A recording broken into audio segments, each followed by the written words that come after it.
Hello, and welcome to our Icelandic Roots public webinar. It's my great pleasure to introduce Icelandic Roots volunteer Cathy Josephson. Cathy was born and raised in the area around Minnesota, Minnesota. This is also where my family from Vopnafjörður immigrated to.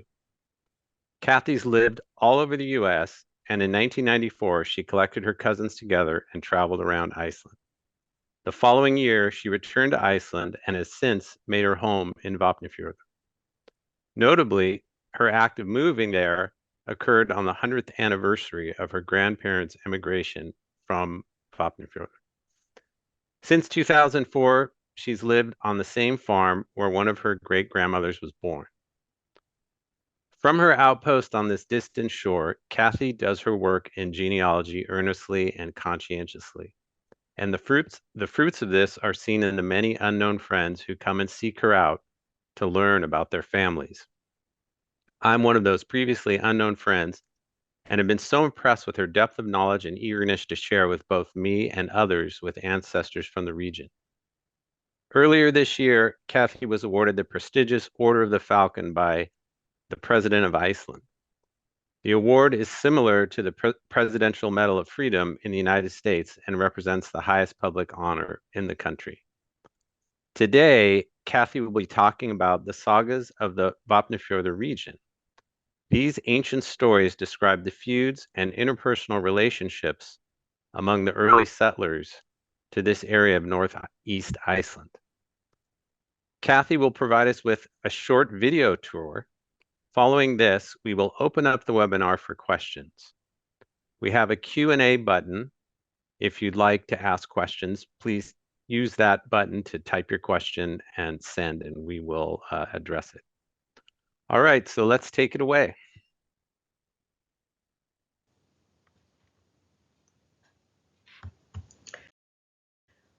The events in Vopnafjörður saga occurred between 960 and 990 AD, but it is thought to have been written in the 13th century, about 1225 to 1250 AD. Most of the places mentioned in the saga are on the eastern side of Hofsárdalir, from Fagradalur near the sea and inland along Smjörfjöll to the highlands. Today it is quite easy to visit most of these saga places.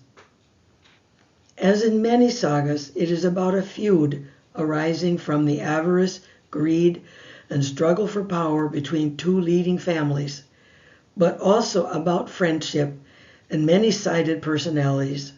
Insights into daily life and saga times are interwoven among the circumstances of this remarkable tale. The saga begins by introducing Helgi Thorgilsson, raised at Hof by his grandfather, Thorsteinn the White. As a young man, Helgi saw one of Hof's young bulls losing a fight with another bull. Helgi took a large spike and bound it to the home bull's head. This spike killed the other bull. After this, Helgi was called Brodd-Helgi.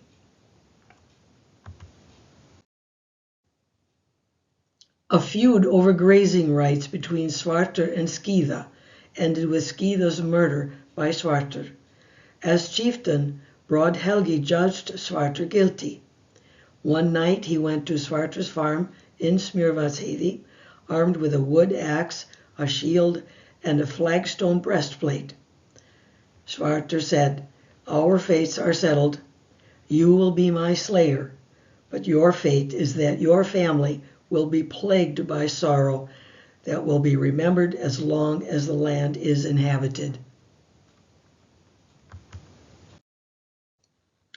Brodd-Helgi and Geitur of Krossavík were great friends, sharing good times and all decision-making.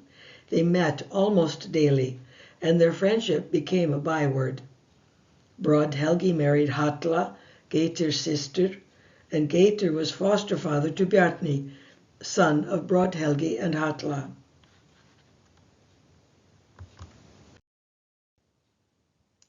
Partners and helmsmen, Hrafn the Northerner and Thorleifur the Christian, sailed to Vopnafjörður. Hrafn was murdered. Brodd-Helgi and Geitur divided his personal effects and stored them at Krossavik. Þorleifur left for Norway, taking Hrafn's property from the storage place, and returned it to Hrafn's heirs. Suspicions rose between Brodd-Helgi and Geitir about Hrafn's gold arm ring and casket, and so their friendship began to weaken. Þorleifur the Christian returned to Iceland.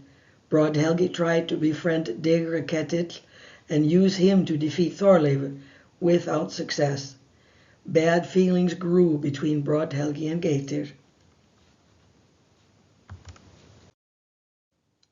Halla became very ill. Þorgerður Silver invited Brodd-Helgi to her farm in Fljótsdalur. On returning to Hov, he admitted to Halla that he was engaged to Þorgerður Silver. Halla's brothers took her to Krossavik. Brodd-Helgi refused to return her dowry. Geitir summoned Brodd-Helgi to the Sunnudal thing about this, where Brodd-Helgi's men physically overpowered Geitir. At the Althing, Brodd-Helgi voided the suit with the help of his ally, Guðmundur the Rich.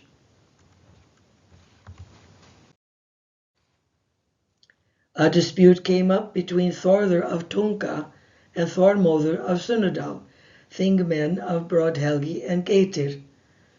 Brodd-Helgi then killed Þormóður's cattle and cut down their shared forest. 2 men were killed. After this, the 2 chieftains were pulled deeper into enmity.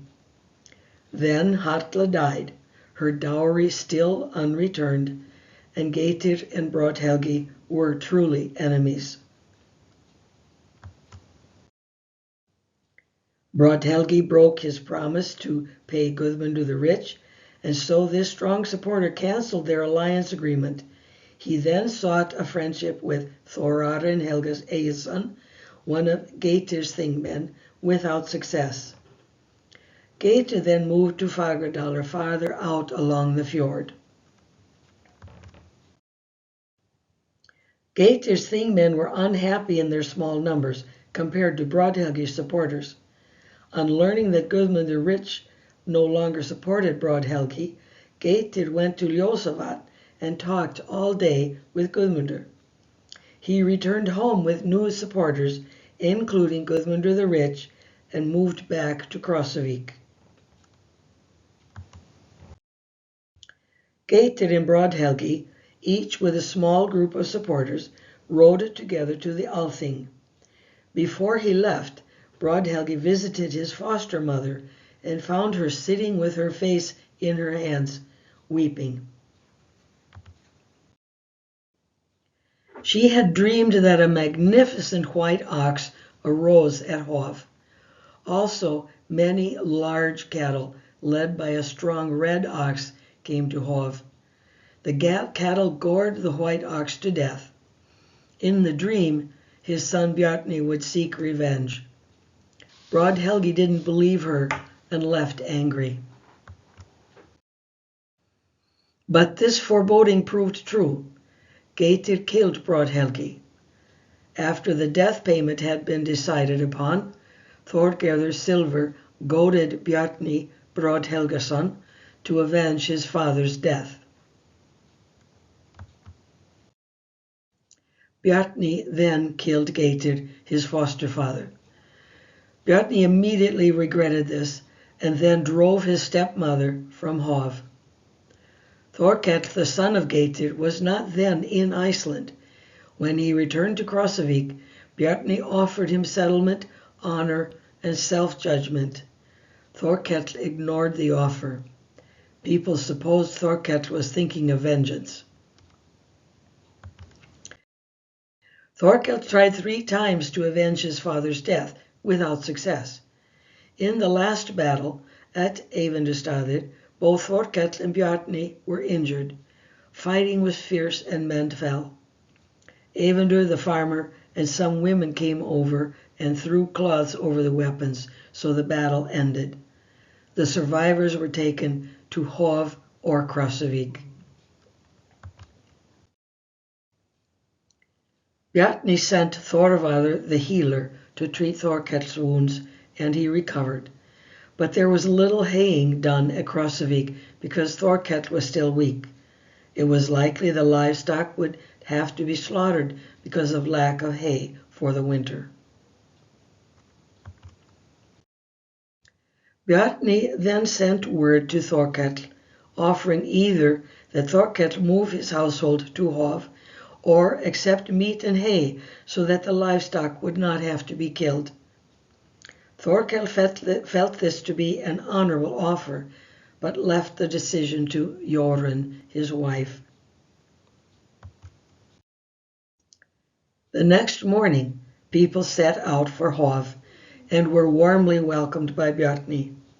He and Thorkell talked over their disagreements, and the two kinsmen made peace. Thorkell's money ran out in his old age, and he gave up his farm and accepted Bjarni's invitation to live at Hov. Two chieftains, friends and kinsmen, succumbed to ambition and greed, ending in the death of both. Their sons made peace to restore order and decency. The peace between Bjarni and Thorkell held fast throughout their lives. Is the saga true? Probably not. But most of the saga farms still exist today, lending some element of truth to the story. Landnámabók Íslands, or Book of Settlement, by Ari Þorgilsson, names the settlers and the land they claimed. The location of the longhouse at Hov has been discovered. The events in the saga began about 960 AD, but actual dates are, of course, uncertain, except for the final battle, which was recorded in Icelandic historical chronicles in the year 989 AD. Other sagas and stories which mention events and or the early settlers of Vopnafjörður are Saga of Þorsteinn White, the Saga of Droplaug's sons, the Saga of Hrafnkell, priest of Freyr, and the story of Brandkrossa, the story of Þorsteinn Horsebeater, and the story of Þorsteinn Oxfoot.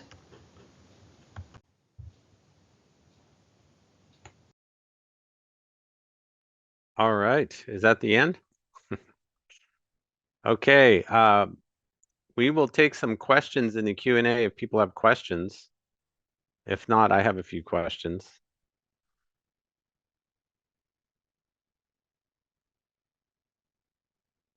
While people are thinking about their questions, why don't I start off with a question? So thank you, Cathy, for that great and clear explanation of the saga and the related sagas.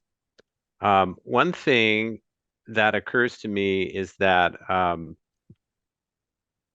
about all of the sagas in the Vopnafjörður region are that every generation, it seems like the father-son relationship flips. So you have Thorsteinn the White, who's, well, not quite every generation, but he's this good man who doesn't want to fight and is more of a businessman and makes peace with everybody. And then his grandson, Helgi, is kind of this brutish guy who's causing all this trouble. And then his son Bjarni's put in this really bad situation where he's living with his foster father. They were both best friends, and then their relationship breaks up, and he has to kill his foster father to honor his family name.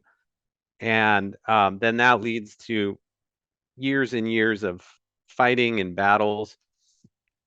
And then after that, there's another character, and Bjarni is actually a very kind of wants to make peace type of person, actually, if you read carefully. There's the Saga of Þorsteinn Staff-Struck, which is at a Sunnudal farm, and that Thorstein's father is very like a brutish Viking, and Bjarni kind of admires him. Bjarni's men pit him against Thorsteinn, but in the end, they become friends because they both had difficult fathers. Why do you think this was such a common theme? And you see it in other sagas too, with Grettir Saga and other sagas where fathers and sons don't necessarily get along, or they're completely on different pages. When we were studying this saga, our local group, there were about 8 of us that wanted to speculate. One of the speculations was with Bjarni, this was near the time when Christianity would be coming to Iceland. And this Thorleifur the Christian, who came from Norway, that may have had some sort of an influence. We wondered, it's not possible to know, if Bjarni was drawn to some of the Christian teaching about getting along and living at peace with your neighbors, things like that. That's and of very course, interesting. His father was from a child.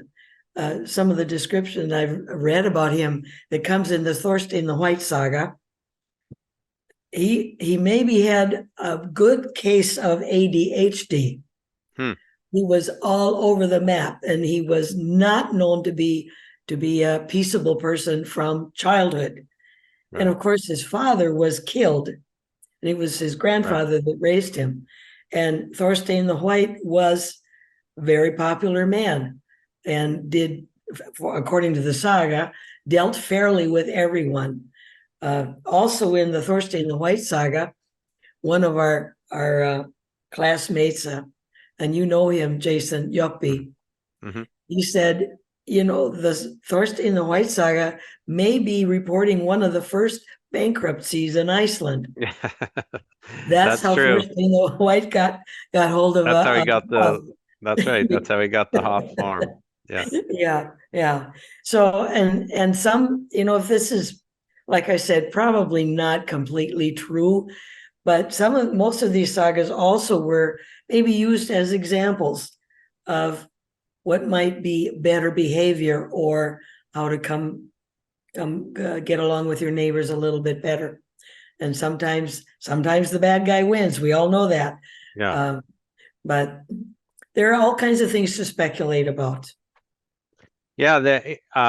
Just to finish up on this point about Christianity, I had read in Kristni Saga, which is the saga of Christianity in Iceland, that there was a man named Digger Kettle that brings a charge of Christianity against Thorleifur of Krossavik. And he claimed that he was making a Christian offering, and that it also says that Broadhelgi backed Digger Kettle in that. And so there's a lot of evidence that Broadhelgi was a pagan and was against Christianity in his time, or there's some evidence at least. Well, he had no hesitation about killing someone if he got himself into a temper. And of course, the killing of Svartur was legal, actually, because Bjarni judged him guilty of killing Skeidi, and that made it legal for anyone to kill Svartur. He was outlawed.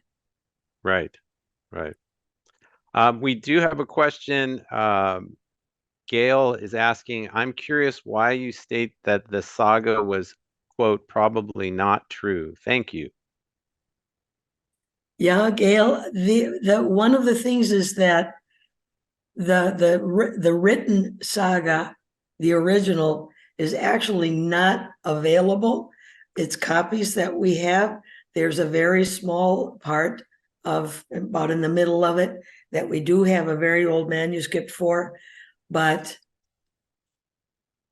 there are other things that we can't find all the people, that kind of thing.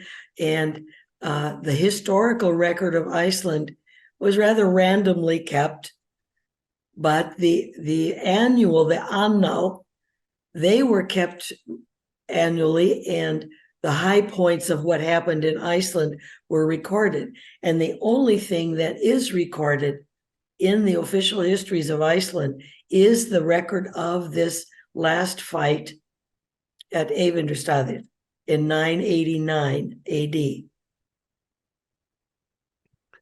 So you're suggesting that battle did occur? Yeah, they say that actually did occur. But we don't know all the details about Right, right. what led up to that battle. Yeah, And some of the details about the farms don't really fit with where they were. You know, these people were walking most of the right. time. And so they would walk in a straight line.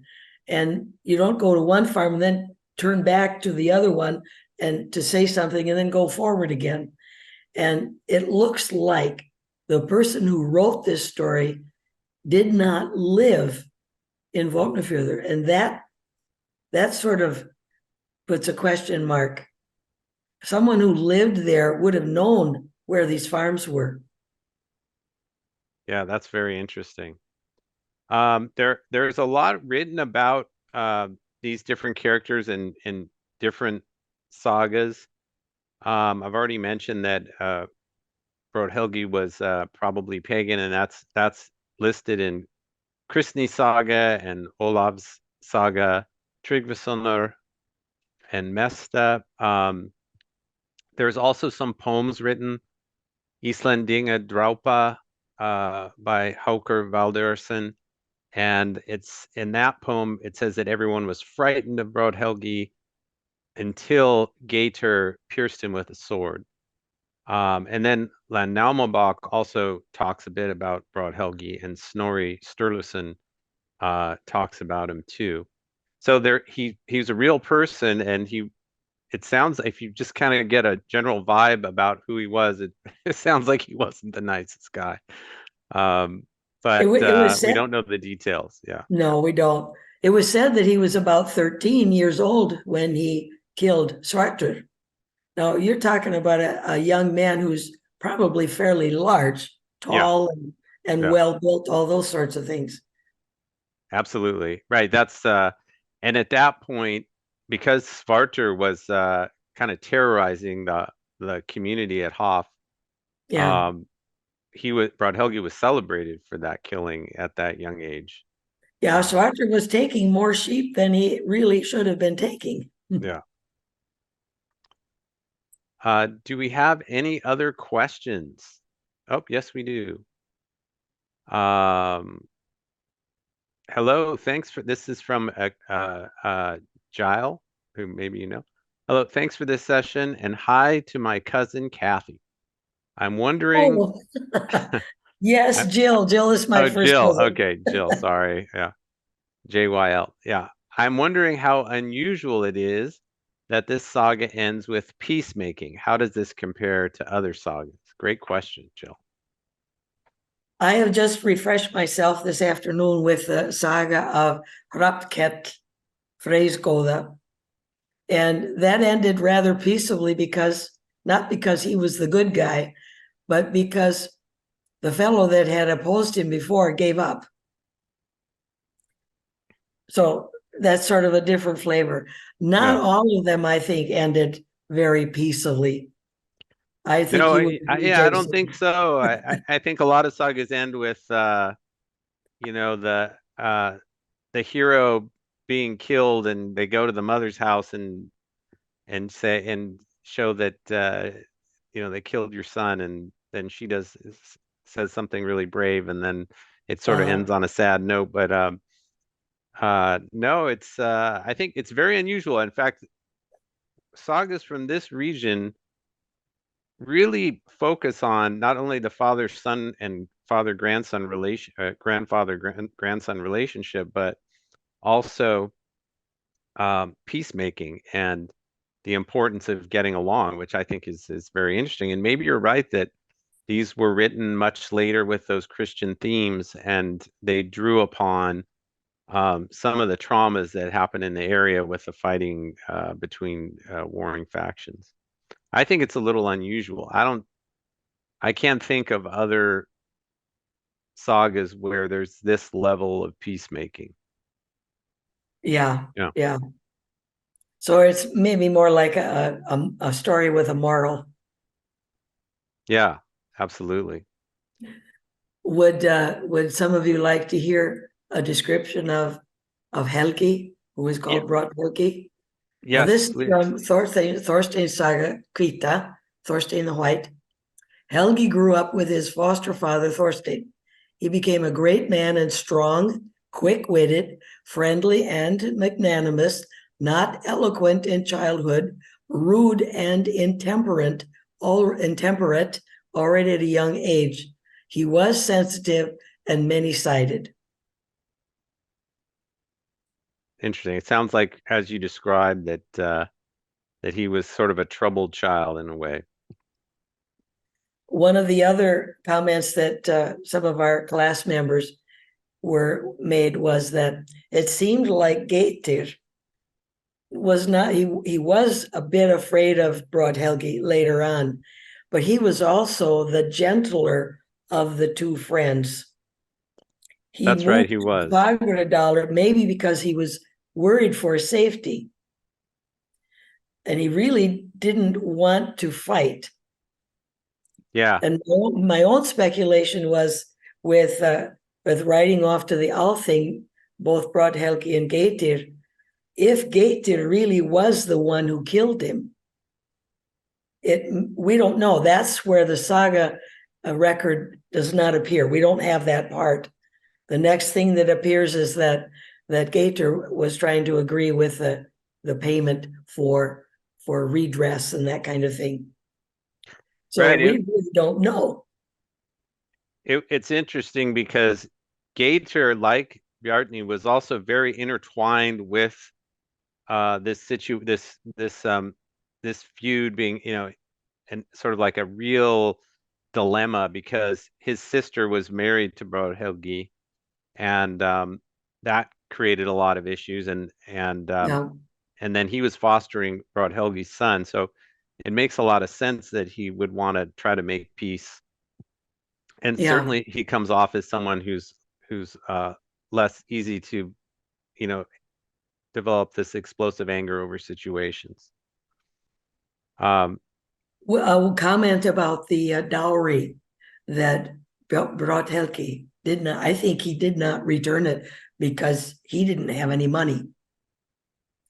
The agreement with Guðmundur the Rich fell apart because Bjarni had promised to pay him 50 coins, whatever, Nordic or Viking coins, and he didn't do it. Interesting. And I just think the dowry was no longer available to return. Yeah, that's probably true. Okay, we have a question from Sean. I'm curious about the comments where the forests were cut down in revenge. Were there many forests in Iceland during that time, or were they only located just in certain areas? Iceland was not probably completely covered with forests, but there were a lot of forests when the Vikings or the Norwegians mostly came, but there was no other fuel, and so they burned the trees. And this business of Brodd-Helgi cutting down the trees was just simply in a fit of temper. They owned the trees together, and he just went and cut them all down because he was mad. Yeah. But they have found that there are some places in Iceland where the forests never completely disappeared. And one of them is in the east at Hallormsstaður, which is south of the town of Egilsstaðir in the east. So there are places they found the remains, the DNA of trees in the earth. So they know that there were some left, and they also know that there were a lot of them all around the island. Yeah, and I was looking into this recently for a post that's going to come out on the settlement. And the archaeologists find that the earliest settlements are right along the coast or in the fjord inlets. They're not no highland farms, no inland farms, nothing, just little settlements along the coast. And that the wood that they used is about 100 years, and the radiocarbon dating about 100 years older than the grains that they find there at those settlements, which puzzled them for a long time. Then they realized they were just using driftwood. They weren't cutting down the forests. They were just using these logs that had been floating around the ocean for a century and using them for tools and building things for the first settlement. So my understanding is that you couldn't really you couldn't really farm inland in the early settlement. It was very forested, but that the coastal regions probably were grass. So And that's also the trees were not nothing like oaks and maples that we're all familiar with. They were not really all that huge. They were not 5 feet tall. They were probably 25 or 30, but many of them were birch. And that's maybe not the best building wood.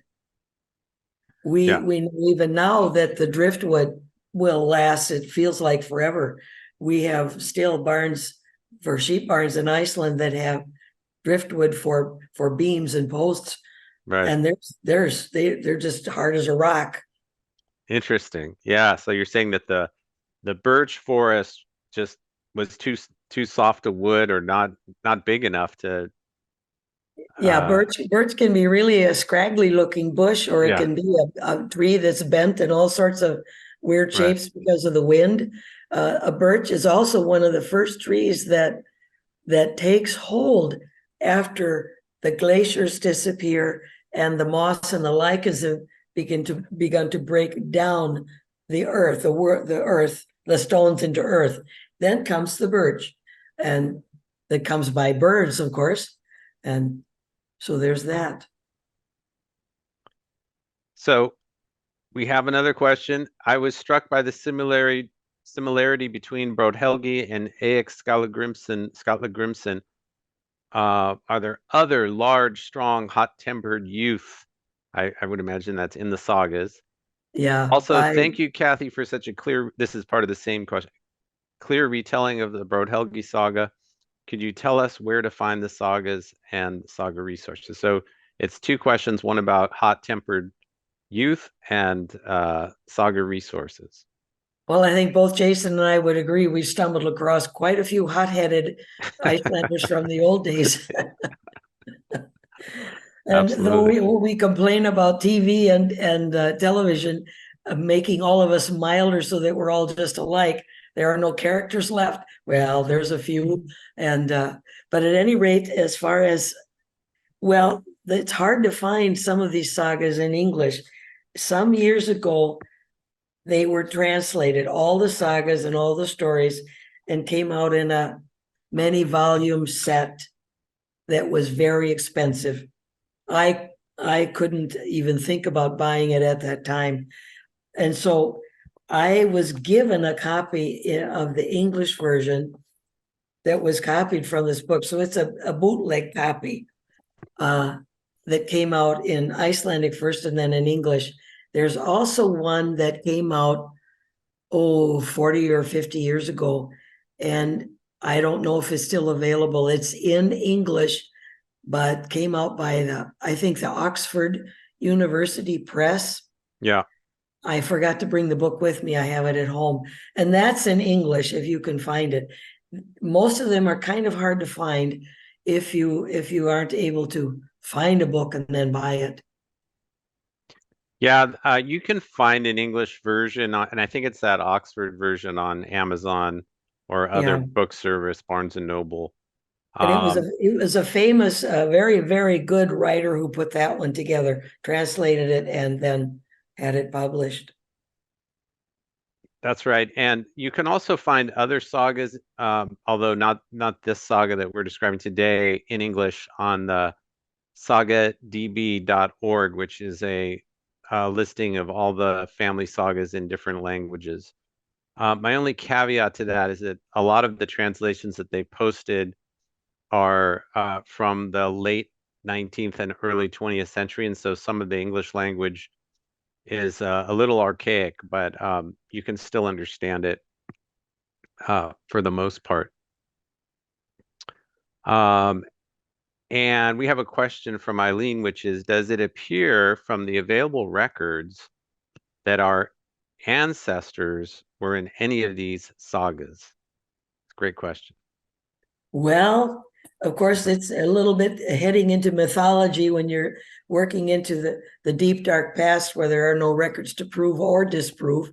But this comes, Now, Eileen, you could maybe check in the Icelandic Roots database since you're a member, and that's how I discovered the myth that I'm a descendant of Broad Helgi. So, I mean, it's fun. It's fun to see if we could do these things and find these people and claim that they're maybe our ancestors. But we really don't know. It's something that's fun to play with. Like, we're all Vikings, though the Icelanders were not Vikings, like the TV programs will tell us. So, yeah, we could very well be descendants of all of these rough and ready characters.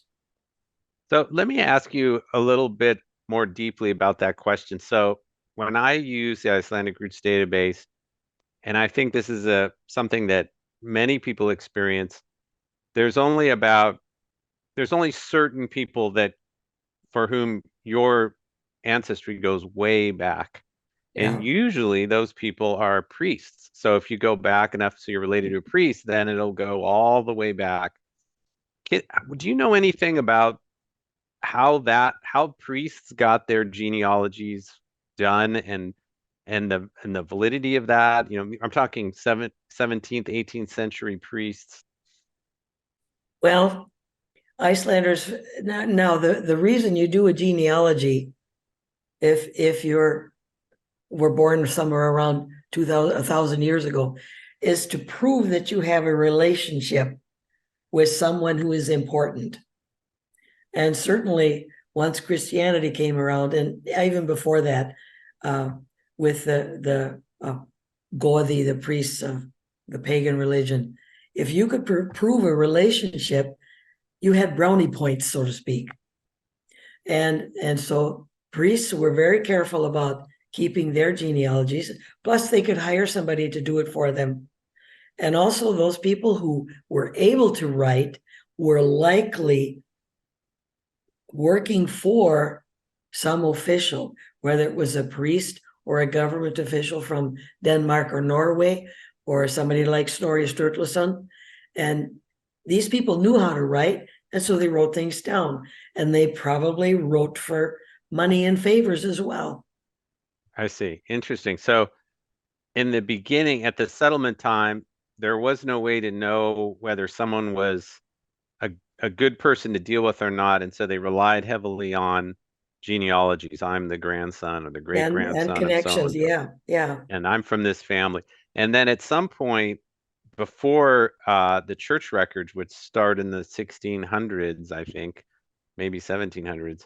Yeah, Um, pretty well yeah, 1700s, yeah. 1700s. Yeah. So there's this kind of period from maybe Snorri's time in the 1200s to the 1600s where people were just freelance doing genealogy, maybe for wealthy people or powerful people.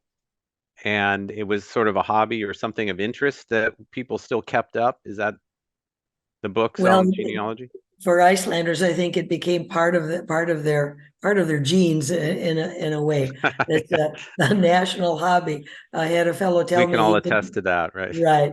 A fellow told me they didn't care a rip about his genealogy, and then he rattled off 4 generations. So I don't know what to believe. Right. But So yes, you think that, yeah, well, it's kind of interesting from the standpoint of evolution if you think about uh, if you were able to demonstrate through genealogy that you were from a reputable family, that probably that afforded you a better likelihood to survive over, you know, a thousand yeah, year history of the island. yeah. You might And even be so, able to rent a farm yeah, if you were somebody's third cousin. You right, might be able to get a sheep. You might be able to get forgiveness for a right, debt or a yeah, mistake. yeah. And so it would make sense that people who took a curiosity about that, an interest in that, a willingness to do it, may have carried on. So that's really interesting. Um, let's see. We have another question. Uh, this is from Alexander. When you say the Icelanders were not Vikings, do you mean they were not, quote, Vikings as shown in popular culture? Or do you mean the Icelanders were not Vikings, whereas Norwegians and others were Vikings? most of the, and I've recently read a very excellent book, and it's in English. It was written by an archaeologist he's based in, I think, Great Britain somewhere. The Children of Ash and Elm. Get it and read it. It is very excellent and backed up with archaeological evidence, things like grave sites, ships they found, that kind of thing. Most of the what we call Vikings, those that raided, were actually centered around Sweden, and then also Norwegians and even some people from Finland did the raiding and the attacking. And there's some in Great Britain or Denmark that were part of this. It was a business culture, actually. They were doing business to make ends meet, that kind of a thing. The Norwegians who came to Iceland were basically farmers that got tired of fighting and dealing with now I've forgotten his name. King Harold Fairhair. Yeah. They didn't want to deal with this, and so they left and went through.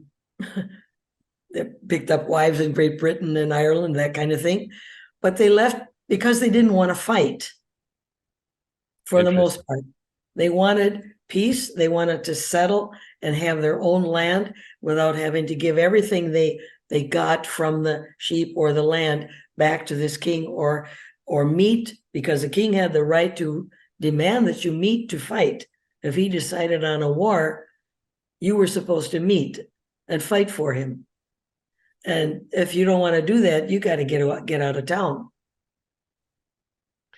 Yeah, that's super interesting. And also, if you go back to the sagas like Laxdæla Saga talks about the British Isles and the people there, and you do get the impression that maybe they were a generation before Vikings who had raided, but then they'd settled, and it's very unstable because obviously if raiders who become settlers are a smaller population than the local Scots and the local Irish, and so there was a lot of pressure to push them out, and that sort of drove them, at least the ones from the British Isles, to move to Iceland. And then of course the many people in Norway, as you describe, who didn't want to King Harold Fairhair was consolidating power, and they didn't want to fight for him, and they didn't want to pay his taxes, and they wanted to be self-ruling. Maybe they liked their petty king that they had or their chieftain in their local area, but that person was going away under this new regime. And there's another thing that I've wondered about as far as the Vikings in the movies and the TV shows that have the helmets with the horns. Why do you want to wear something on your head that your enemy can grab? That's right. Well, they didn't have chins. They didn't have chin straps. They did not have horns on them.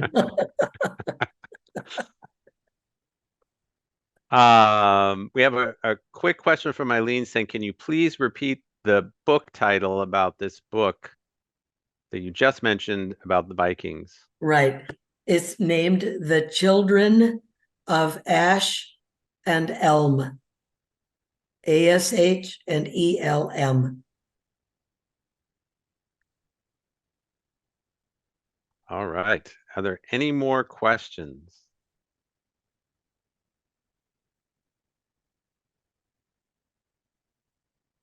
Okay, I don't see any more.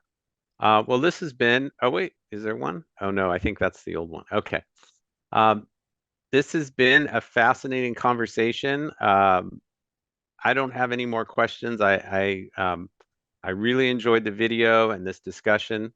And thank you, Cathy, for taking the time to talk with all of us.